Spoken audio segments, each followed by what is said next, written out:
Bonjour, bienvenue sur la chaîne Pokémon Valley. Installez-vous confortablement et nous espérons que vous apprécierez cette vidéo.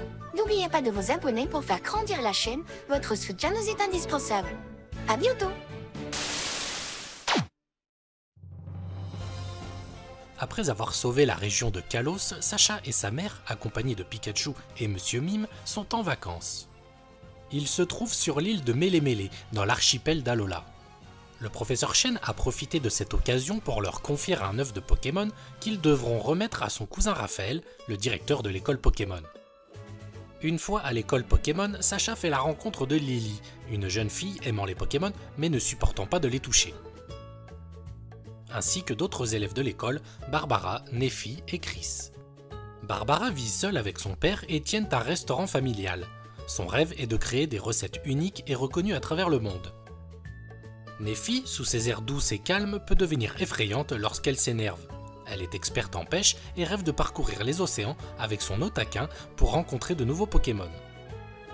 Chris est un jeune garçon gourmand plein d'énergie mais un peu maladroit. C'est aussi un petit prodige de la science, en particulier tout ce qui tourne autour de l'électricité. Après avoir rencontré le directeur Raphaël Chen, ce dernier contacte son cousin de Kanto pour l'informer que son œuf est entre de bonnes mains. Nos vacanciers rencontrent aussi le professeur Euphorbe, qui leur souhaite la bienvenue à Alola. Dehors, un jeune homme et son Dracofeu sont pris à partie par 3 membres de la Team Skull. C'est une bande de voyous ridicules qui perturbe la tranquillité d'Alola. Sacha décide d'aller prêter main forte à ce dresseur qui s'appelle Kiawe. Kiawe est un dresseur doué, sérieux et rigoureux. Il vit dans une ferme sur l'île d'Akala avec ses parents et sa petite sœur Mimo. Ce Dracofeu lui a été confié par son grand-père pour l'encourager à devenir un excellent dresseur de Pokémon Feu. Pour mettre toutes les chances de son côté, Kiawe utilise un bracelet spécial et une attaque spéciale que l'on appelle ici une capacité Z. Et cette attaque temporaire dévastatrice force le reste de la bande de voyous à prendre la fuite. Le professeur Euphorbe explique à Sacha que les capacités Z sont des attaques particulières que l'on peut maîtriser à l'aide d'un bracelet Z et d'un cristal spécial. Le soir même, Sacha et sa mère mangent au restaurant. Soudain, Sacha entend un cri. Il se précipite hors du restaurant et aperçoit Tokoriko, la divinité gardienne de Mélémélé. Il s'approche de Sacha pour lui donner un bracelet Z, serti d'une Voltaz Elite, un cristal Z. Le Pokémon gardien disparaît juste après. Les jours passent. Sacha est resté à Alola tandis que sa mère est repartie au Bourg-Palette. Notre jeune dresseur a choisi de suivre les cours de l'école Pokémon. Pour sa première journée, tous les élèves sont intrigués par son bracelet. Habituellement, on ne reçoit un tel bracelet que si une personne réussit les épreuves du Tour des îles. Après sa première journée de cours, Sacha, qui est hébergé par le professeur Euphorbe, fait ami-ami avec un Rocabo, un Pokémon encore sauvage qui vit ici. Le lendemain, pendant la pause déjeuner des élèves, Tokoriko surgit d'un coup, aux yeux de tous. Sacha le remercie pour le bracelet Z, mais le Pokémon lui vole sa casquette et s'enfuit avec. Sacha le poursuit jusqu'au cœur de la forêt, où Tokoriko lui rend sa casquette et lui fait face. Tokoriko veut affronter Sacha dans un combat Pokémon. La divinité gardienne commence par une attaque champ électrifié et multiplie les attaques directes sur Pikachu. Ce dernier tente de répliquer par une attaque tonnerre, mais l'attaque n'a aucun effet. Tokoriko s'approche ensuite de Sacha et touche son bracelet, qui se met à réagir à son contact. Sacha essaye d'utiliser une capacité Z avec Pikachu pour activer l'attaque Fulgurolance Gigavolt. L'attaque fonctionne et touche Tokoriko de plein fouet, mais la Voltaz Elite de Sacha vole en éclats. Tokoriko en ressort parfaitement indemne et disparaît à nouveau. Kiawe lui explique que si la pierre s'est brisée, c'est qu'il n'était pas encore prêt à utiliser une capacité Z et qu'il devrait passer les épreuves du Tour des îles. Sacha décide donc de relever les défis à travers les îles d'Alola. Le professeur Euphorbe lui donne un énorme Pokédex pour l'aider dans sa quête. Après l'avoir programmé, le professeur invite un Motisma à intégrer le Pokédex. Ce Motisma Dex sera un outil et un allié important pour connaître les informations sur les Pokémon de la région. La Team Rocket, envoyée spécialement par leur boss Giovanni, débarque eux aussi à Alola. Avant de reprendre leur travail, Jessie et James cherchent de nouveaux Pokémon à capturer. Soudain, il tombe sur un Mimikyu sauvage, un Pokémon portant une sorte de déguisement de Pikachu. D'après Miaouss, ce Pokémon dit des choses tellement atroces qu'il refuse de les répéter. En voulant voir ce qui se cache sous son déguisement, Miaouss se retrouve étrangement plongé dans un cauchemar éveillé. Au moment où Jessie s'apprête à le capturer, ils entendent Sacha et ses amis qui approchent et choisissent par conséquent de se cacher. Sacha, voyant ce Pokémon masqué, souhaite lui aussi le capturer. En voyant Pikachu, Mimikyu éprouve une haine inexpliquée envers le Pokémon électrique. La Team Rocket réapparaît aux côtés de Mimikyu. Alors que Pikachu lance une attaque boule élec pour se débarrasser de la Team Rocket, Mimikyu s'interpose et repousse l'attaque.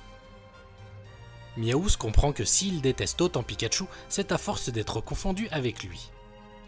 Alors que la Team Rocket se voit déjà remporter leur prochaine bataille contre Pikachu grâce à leur nouveau partenaire, un énorme chelours apparaît derrière eux et les enlève.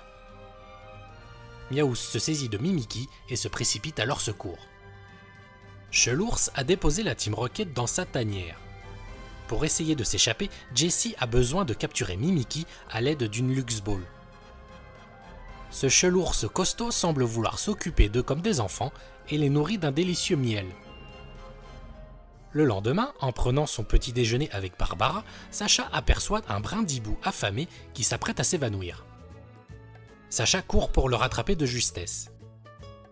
Brindibou est un Pokémon plante et vol qui a été élevé par un Bazoukan aux côtés de Picasso. Sacha fera de lui son premier Pokémon de la région d'Alola et son nouvel ami. C'est une nouvelle journée d'école qui commence pour Sacha. En chemin, il fait la rencontre d'un Flamiaou qui lui chaparde son déjeuner. Ce Pokémon passe ses journées à récupérer de la nourriture pour l'apporter à un vieux Mastouf en fin de vie. Flamiaou tient énormément à son vieil ami et s'inquiète pour sa santé fragile. Quelque temps plus tard, Sacha retrouve Flamiaou. Il le poursuit jusqu'à une maison délabrée où il découvre Mastouf. Sacha comprend la situation et se propose généreusement de venir lui apporter de la nourriture régulièrement. Mais Flamiaou ne lui fait pas encore totalement confiance. C'est pour cela que quand Sacha revient sur les lieux avec de la nourriture, Flamiaou et Mastouf ont déserté les lieux. Les cours continuent et le directeur Chen propose aux élèves de s'occuper d'un œuf de Pokémon. Tous les élèves s'accordent à penser que Lily devrait s'en occuper pour s'habituer à toucher les Pokémon. Sacha accompagne sa camarade et l'œuf jusqu'à son immense demeure. Manifestement issu d'une famille riche, le majordome de Lily accueille Sacha et son Pikachu malgré sa phobie des Pokémon. Lorsqu'elle était plus jeune, Lily n'avait pas peur des Pokémon. Mais en partant vivre avec sa mère et son frère pendant quelque temps, elle est mystérieusement revenue avec cette peur inexplicable. Sacha est impatient d'obtenir un nouveau Cristal Z. Il compte se lancer dans le tour des îles en affrontant leur doyen. Il rencontre Pectorius, le doyen de Mêlé-Mêlé. Sacha apprend que son bracelet Z a été fabriqué par lui et volé par Tocorico. D'après Pectorius, si Tocorico lui a volé un bracelet pour l'offrir à Sacha, c'est qu'il doit voir en notre héros quelqu'un d'important. Pendant ce temps, la Team Rocket s'est échappée de la tanière de Chelours, mais ce dernier les retrouve et les ramène au point de départ. C'est le moment pour Sacha de commencer sa première épreuve du Tour des îles. L'épreuve préliminaire de Sacha sera d'affronter le Pokémon dominant Argoust.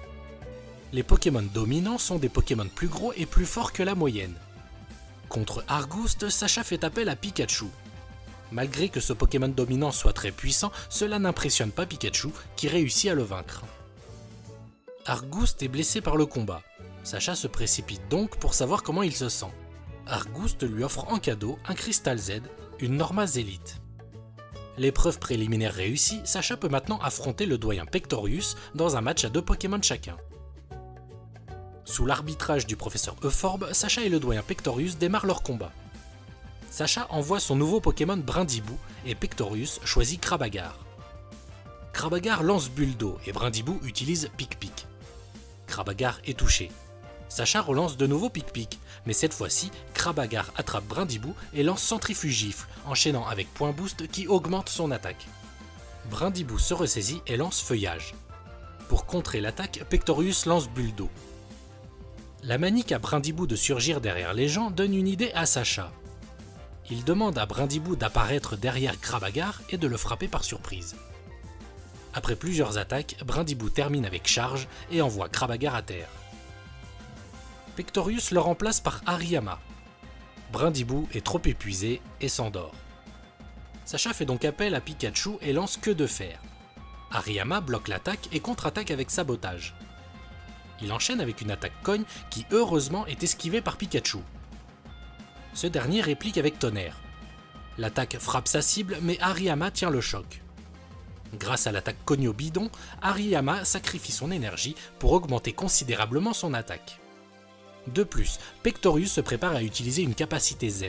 Sacha se doit donc d'être rusé et ordonne à Pikachu de foncer avec vive attaque autour d'Hariyama et utilise Queue de Fer pour le faire tomber. Maintenant, Sacha utilise aussi une capacité Z et lance Turbocharge Bulldozer. L'attaque est si puissante qu'Hariyama est vaincu. Sacha remporte donc la grande épreuve de l'île de Mélémélé.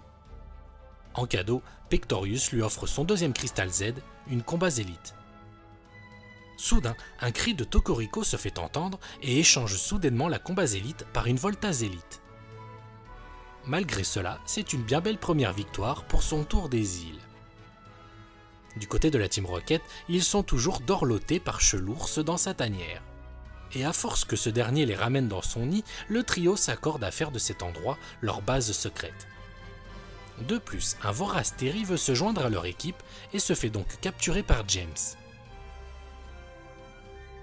Quelques jours plus tard, l'œuf de Raphaël Chen, dont Lily avait la garde, éclot et donne naissance à un Goopix d'Alola. L'œuf du directeur Chen apporté par Sacha lui aussi éclot et un autre Goopix voit également le jour. Lily peut garder Goopix qu'elle nomme Flocon et le capture officiellement. Avec son nouvel ami, elle va pouvoir surmonter sa peur de toucher les Pokémon. Un soir, Rocabo rentre à la maison blessé. Quelque temps après, Sacha et le professeur découvrent qu'il a affronté un Magmar trop fort pour lui. Rocabo n'arrive pas à utiliser l'attaque Jet Pierre. Sacha décide donc de lui venir en aide et après un entraînement intensif, Rocabo réussit enfin à maîtriser l'attaque et à vaincre le Magmar. Suite à cela, le professeur Euphorbe demande à Sacha s'il veut bien intégrer Rocabo dans son équipe, ce qu'il accepte immédiatement. Sacha et Pikachu passent du bon temps ensemble sur les plages d'Alola. C'est cette nuit-là qu'ils aperçoivent Tocopillon, le gardien de l'île d'Akala. Du côté du petit Flaméaou et de son ami Mastouf, ils vivent à présent sous un pont. Le Pokémon âgé est très malade, ce qui rend triste son petit compagnon. Flaméaou s'endort aux côtés de son ami, qui s'en va pour un sommeil éternel. Flaméaou est seul à présent, mais Sacha vient lui apporter de la nourriture comme il lui avait promis. Déprimé, le petit Pokémon esselé ne se nourrit plus. Sacha reste à ses côtés jusqu'à ce qu'il retrouve l'appétit. Flaméaou perçoit comme un signe de l'au-delà de son ami Mastouf. Il retrouve le moral. Flaméaou veut affronter Sacha dans un combat avant d'accepter de le suivre. À la fin du combat, Flaméaou accepte de se laisser capturer par Sacha. Une fois cela fait, Sacha fait de lui son troisième Pokémon de la région d'Alola. Quelques jours plus tard, Sacha et Kiawe s'entraînent à lancer des capacités Z sous les yeux de leurs amis, mais aussi de la Team Rocket. C'est la première fois que Jessie, James et Meowth assistent à la puissance de ces attaques, et bien entendu, ils désirent les maîtriser aussi. Les voici maintenant à la recherche d'un cristal Z, et ils en trouvent un, de type ténèbres. Seulement, ils ne sont pas les seuls à convoiter le cristal. Ils sont en compétition contre la Team Skull pour l'obtenir. Au terme de cette rivalité, c'est finalement la Team Rocket qui s'en empare. Et une fois ramenés à leur base par Chelours, ils essayent de l'utiliser, mais sans Bracelet Z, c'est impossible. Du côté de Sacha, lui et ses amis font la connaissance de Gladio, le frère de Lily. C'est un dresseur expérimenté possédant un loup-garok nocturne et un Octali. D'après Lily, Gladio a quitté le domicile pour s'entraîner afin de devenir un dresseur puissant. Plus jeune, c'était un garçon joyeux et plein de vie, mais quelque chose l'a rendu calme et froid. Mais cela ne lui a pas enlevé l'amour qu'il porte aux Pokémon. À l'école Pokémon, toute la classe fait la rencontre d'Alixia, la doyenne d'Akala, qui propose à nos élèves de visiter son île. Ils prennent donc tous le large pour un voyage scolaire destiné à en apprendre plus sur les Pokémon de l'archipel. Une fois débarqués à Ohana, ils font une chasse au trésor à dos de Mastouf. Lily, qui ne peut toucher que son Goopix, se force pour monter sur sa Pokémonture, affrontant ainsi un peu plus sa peur. Cette chasse au trésor aura permis à Néphi de trouver une gemme lumière qu'Alixia montera en bracelet Z. De plus, Néphi pêche un banc de froussardines et en récompense, elle obtient une aquazélite. Kiawe, lui, attrape un ossature d'Alola, sûr de lui, fier et arrogant. Sacha compte profiter de l'occasion pour continuer son tour des îles et tenter de battre la doyenne Alixia. Il passe l'épreuve préliminaire en trouvant les 3 ingrédients imposés et réussit à vaincre le Pokémon dominant, Floramantis. Il sera récompensé de ses efforts par une Florazélite. Sacha peut maintenant affronter la doyenne d'Akala lors de la grande épreuve dans un combat duo sur les ruines de l'éveil. Alixia choisit Tarinorm et Lougarok. Sacha utilise Brindibou et Rokabo qui s'impose de force. Il est bien décidé à vaincre Lougarok de lui-même. Le combat commence. Brindibou lance l'attaque feuillage et Rokabo jette pierre. Le Lougarok d'Alixia lance éboulement qui frappe les 2 Pokémon adverses. Tarinorm lui utilise piège de roc. Rokabo est très agressif, de plus il n'écoute pas les ordres de son dresseur et fonce droit sur les pièges de roc. Sacha ordonne à Brindibou d'attraper Rokabo et s'envolent tous les deux pour éviter les pièges. Brindibou lance feuillage sur Tarinorm, mais ce dernier réplique avec bombément. Rokabo utilise jet de pierre, mais bombément touche au but quand même. Les 2 Pokémon de Sacha sont déjà bien affaiblis. Sacha doit vite trouver un moyen de vaincre la doyenne. Rokabo et Brindibou s'envolent à nouveau, mais Lougarok les fait tomber avant d'être encerclés. De plus, Alixia et Lougarok s'apprêtent à lancer une capacité Z. Sacha doit faire vite et redemande à Brindibou et Rokabo de s'envoler dans les airs. Lougarok lance sa capacité Z. Sacha ordonne à ses Pokémon d'éviter l'attaque au dernier moment. Cela permet à l'attaque de terminer sa course sur le piège de roc et de le détruire. Sacha a bien joué son coup, mais Alixia n'a pas dit son dernier mot. Son Tarinorm lance bombément, mais Brindibou lui retourne son attaque et avec Sacha, ils se préparent à lancer une capacité Z. Tarinorm fait vite et lance un giga impact, mais la capacité Z pétale explosion éblouissante l'enverra au tapis. Il ne reste plus que Lougarok à vaincre pour remporter la victoire. Brindibou et Rokabo s'envolent de nouveau, mais Rokabo ne se laisse pas faire et élimine son coéquipier pour être le seul à affronter Lougarok. Malgré son agressivité incontrôlable, Rokabo est désolé de son attitude et va s'excuser auprès de son maître. Mais Sacha, bien entendu, lui pardonne sans la moindre hésitation. Le combat continue, et c'est après une attaque morsure et jet de pierre de Rokabo que ce dernier parvient à battre son adversaire Lougarok. Rokabo a beaucoup donné de sa personne pour vaincre et offrir la victoire à Sacha. En récompense, la doyenne Alixia lui remet son 4e Cristal Z de type roche, une Rokazélite. Alixia prévient tout de même Sacha que si son Rokabo devient de plus en plus agressif, c'est qu'il est sur le point d'évoluer. La nuit tombée, Rokabo s'échappe et s'entraîne seul jusqu'à ce que Tocopillon le rejoigne et se batte avec lui. Sacha retrouve Rokabo blessé, mais encore très agressif, et s'enfuit de nouveau. Le lendemain, Sacha aura passé la nuit à le chercher. Rokabo est seul dans les montagnes et chute dans la rivière. Tout le monde le cherche. Gladio est caché dans une caverne avec un Pokémon inconnu qu'il protège. Rokabo est retrouvé par le Lougarok d'Alixia et celui de Gladio qui l'emmène jusqu'aux ruines de l'éveil où se trouve Tocopillon. Ce dernier utilise ses pouvoirs guérisseurs pour soigner Rokabo, mais de suite après, Tocopillon veut encore se battre avec lui. Sacha, Rokabo et les 2 Lougarok sont face à Tocopillon. Ce dernier utilise Vampibaiser pour absorber leur énergie afin de soigner de nouveau Rokabo. Les Lougarok, Rokabo et Sacha se réveillent enfin. Tocopillon s'éloigne face au crépuscule. Le soleil émet une lumière verte et Rokabo commence son évolution pour devenir un Lougarok non pas de forme diurne ou nocturne mais de forme crépusculaire.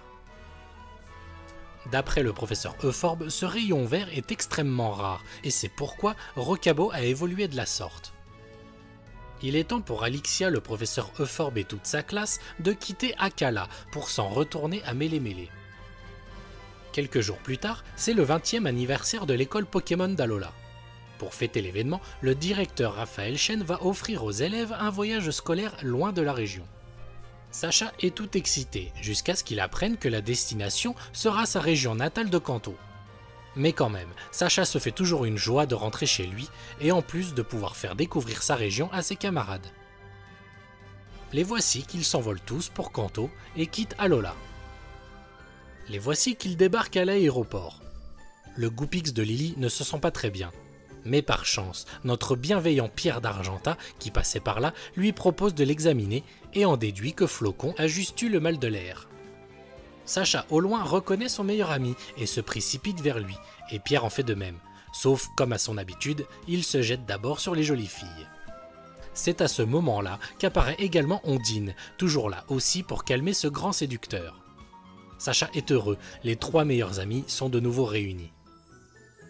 Sacha présente Ondine et Pierre à ses nouveaux amis d'Alola. Tous deux sont venus de la part du professeur Chen pour les accueillir. Ils se rendent tous au Bourg-Palette au laboratoire du professeur Chen.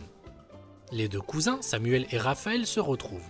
Le professeur fait visiter son vaste domaine rempli de milliers de Pokémon. Tous les élèves d'Alola sont émerveillés de découvrir de nouvelles espèces. Le trio mythique se remémore les bons moments qu'ils ont vécus durant leurs multiples voyages.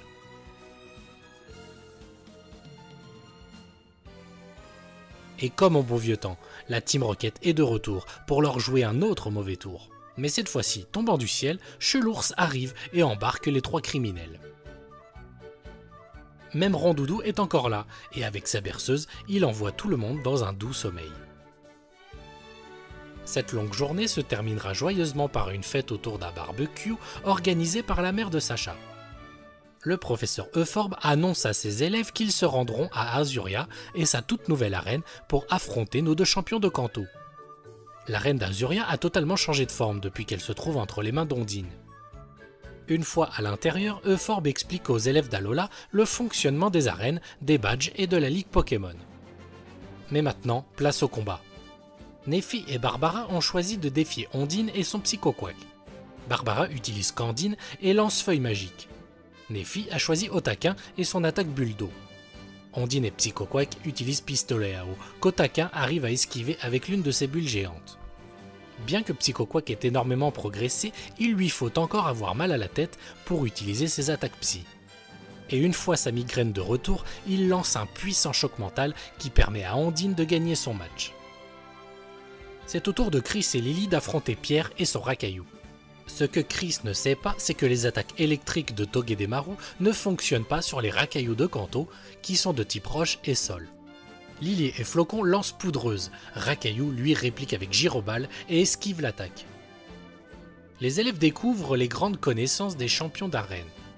C'est au tour de Kiawe d'affronter Pierre seul à seul. Il opposera son Boumata contre Stylix. Boumata commence avec une attaque lance-flamme que Stylix contre avec Gyroball. Stylix lance Étreinte et Boumata se défend avec Carapiège et lance Dracoqueue. Stylix lance Tunnel. Cela lui permet de frapper Boumata par-dessous et de l'envoyer en l'air avant de le frapper violemment au sol. Mais soudain, Pierre révèle une méga gemme et provoque une méga évolution de son Stylix. Kiawe lance sa capacité Z Pyro Explosion Cataclysmique sur Mega Stylix. Le choc est d'une telle violence qu'il provoque une énorme explosion. Mais Mega Stylix n'a presque rien senti et tient encore debout. Il lance une terrible lame de roc dont Boumata ne s'en relèvera pas. C'est maintenant au tour de Sacha de passer à l'action, mais lui veut affronter ses 2 amis et commence par Ondine. Connaissant bien Sacha, elle change la zone de combat de type roche en type eau. Notre futur maître Pokémon choisit son fidèle Pikachu. Ondine, elle, choisit son puissant Léviator. Pikachu frappe fort avec Tonnerre, mais Léviator lui aussi et lance Hydrocanon. Sacha enchaîne avec Vive Attaque en plein dans le mille, puis lance Boulélec. Ondine lance Danse Pluie sur tout le terrain. Pikachu continue avec Boulélec, mais Léviator utilise Vent Violent pour le repousser. Et tout comme Pierre, Ondine aussi révèle une méga gemme et fait méga évoluer Léviator. Sacha est trop excité par ce combat. Léviator lance Machouille, mais heureusement Pikachu évite les attaques et saute sur son adversaire. Et d'une puissante attaque queue de fer, il le frappe en pleine tête. Léviator lance un terrible vent violent qui rend l'attaque tonnerre de Pikachu totalement inefficace. Sacha adore les défis et ordonne à Pikachu d'escalader la tornade avec Vive Attaque et utilise une capacité Z, Fulgurolance Gigawatt. Cette puissance extrême envoie Léviator au tapis et offre la victoire à Sacha. Ondine félicite son ami et en profite pour le taquiner amicalement. C'est le moment de repartir pour Alola. Pour les récompenser de leurs efforts, Ondine offre des répliques du badge Cascade à chaque élève. Cette expérience a donné une idée au professeur Euphorbe. Il souhaite créer une ligue Pokémon pour la région d'Alola. Sacha dit au revoir à ses deux amis en espérant qu'ils viennent lui rendre visite dans l'archipel. Le voyage scolaire étant fini, les voici qu'ils s'envolent pour Mélémélé. La Team Rocket aussi est en route pour Alola, mais eux, ce sera à bord d'un Chelours Express. Merci d'avoir regardé cette vidéo et n'oubliez pas de vous abonner. À très bientôt.